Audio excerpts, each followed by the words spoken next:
Magandang gabi Pilipinas, live mula rito sa Pag-asa DOST si Harry Bayona at ito ang Panahon TV Express.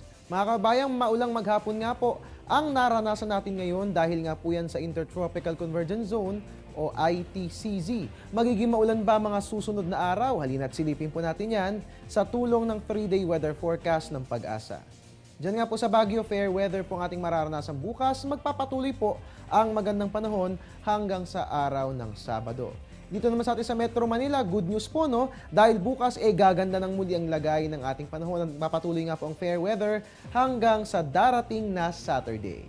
Metro Cebu, magiging maulan po tayo bukas dyan, no? Pero huwag kayong mag-alala dahil gaganda na po ang weather natin pagsapit po yan ng Friday at Saturday. Sa Metro Davao naman po, makararanas tayo ng maulang panahon bukas, kaya magdala po tayo ng payong at jacket bilang panangga sa ulan.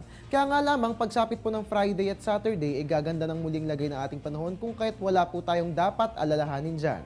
At bilang panguli sa Zamboanga, fair weather nga po ang ating mararanasan bukas at sa Biyernes. Kaya nga lamang paghandaan po natin ang araw ng Sabado. So kung may plano kayong maglabas sa araw ng Sabado, I suggest no, na laban nyo na lang bukas o kaya sa Friday inyong mga damit ng sa gayon. Pag umulan man sa Sabado, hindi naman maaantala ang plano ng inyong paglalaba. At yan nga po ang 3-day weather forecast na inihatid sa atin ng Pag-asa. Magbabalik po ang Panahon TV Express makalipas ang isang paalala. Teng, ang package. Ma'am, sabi ng Air 21 on the road na.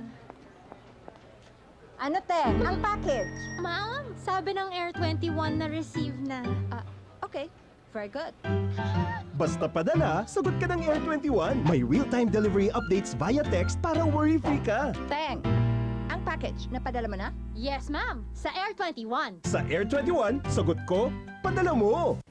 At yan nga po mga balitang ating binantayan para sa araw ng Miyerkules, October 16.